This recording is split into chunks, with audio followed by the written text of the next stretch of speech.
Okay, we now have the winners for documentary feature. They're walking on in the order that I'm going to say the names. It's for free solo. So we have Elizabeth Chai, Vasarhelyi, I probably just butchered that, Jimmy Chin, Evan Hayes, and Shannon Dill.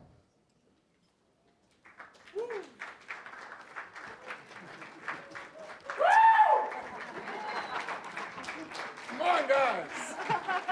I mean, my God. And I'm going to ask each of you winners, if you speak, to step up to the microphone as close as you possibly can. Yes. And I'm going to start with 112 and go back to 208.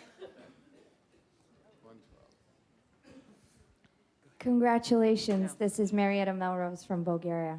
I'm so happy for you guys. It's such an important movie. I want to ask you, what was the scariest moment for you on set? Obviously, it was a lot of scary moments. But for you, what was the moment that really caught your breath? It was, God, I don't even know. Not hanging off the wall. I couldn't see Alex below, and I just had to trust that he was being perfect. And we also had to carry the weight of the entire production being perfect, because if we made any mistakes, it could have been catastrophic. And so there was a lot of pressure at that moment. And that was probably the most stressful moment. And I just want to add that they were perfect. We're going to go to 208 and then down here to 188. Hi, congratulations. I'm from Portugal, and I know that your Foley artist, all of the Foley work was done in Portugal by Loudness Films. So I was wondering, first of all, how did you come across them, and how important was that? All of the sound effects to give the viewer really a notion of how dangerous everything was. I mean, the audio is as important as the incredible cinematography that happened. That's what we believe.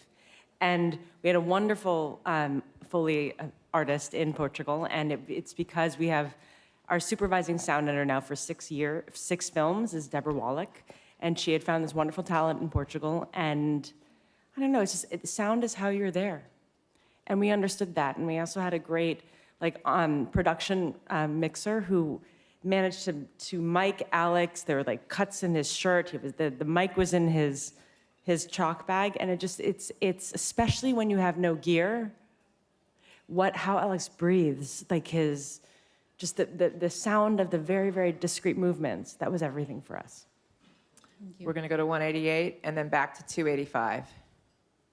Hi, Julia Pierpont from Xinhua News of China. Congratulations to all of you. Extraordinary work. Jimmy, in particular, we're curious if you did a documentary in China, what it might be about, and what do you think of Chinese filmmakers? And Chinese what? Chinese filmmakers. I think there's some brilliant Chinese filmmakers, and Hero is one of my favorite films. Judo, I grew up watching Zhang Yimou, and we'd love to make a documentary there. We aren't able to make any decisions until we got through this weekend, but yeah, 我们都很爱中国. We're going back to 285. Do you have a mic? 285? Yeah. 285 and then down front to 141. Hi, I'm all the way in the back. Christine from Belgium, so nice to finally meet you. I guess rock climbing is so far non-Hollywood, so I would like to know what it was like to be here this morning, getting ready, how glamorous it is as opposed to rock climbing, that sort of stuff. It's all you, baby. I mean, it's completely surreal. We've spent most of our lives climbing in some of the various wild landscapes around the world, and to be kind of embraced in this community, we feel like interlopers, but it's been amazing. I think that it's because we threw our hearts into making this film. The High Angle team, we know what hard is about because we climb, because we love it, and we are passionate about it, and we're passionate about the wild places that we go, and I think that that's reflected in the film, and I think that that's why people embrace the film. We'll go to 141 and then wrap up with number 2. Elizabeth, you are half Hungarian. Yes. So I wonder, how Hungarian are you? And How Hungarian are your children, and when can we see you in Budapest? So my name is Elizabeth Chai Vasarhelyi. My father is Hungarian. You can see how Hungarian I am. But no, just my dad was everything. I mean, my dad was born in Budapest, and then he moved to Brazil. And it's just, I think it was all about, he always exposed me to so many other types of stories in the world. And this, like, Free Solo is very much about that. It's this appreciation of the beauty of film, the importance of film, and also that, like, us in America, we're not everything. There's so much more out there. And we'll end our with children, their last names are Vasarhelyi-Chin. They're very Hungarian. Poor kids, okay? Let's just say, poor kids. It's a big name to spell. And we'll end with number 2 right here. Hi, right over here.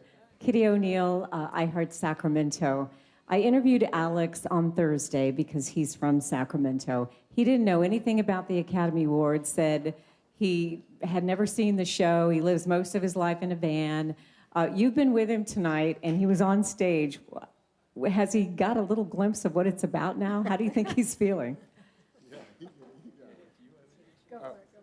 Oh yeah, he's got it. This has been a long journey, and yeah, he's hanging with Brie Larson and having Jason Momoa belay him at a climbing gym, and his dissection of Mission Impossible 6 and the climbing on that film. You should watch. No, but he's embedded, thrilled. We're thrilled for him. Great. You know, Thank he you. deserves so much of the credit for this. Thank you. Thank you and congratulations.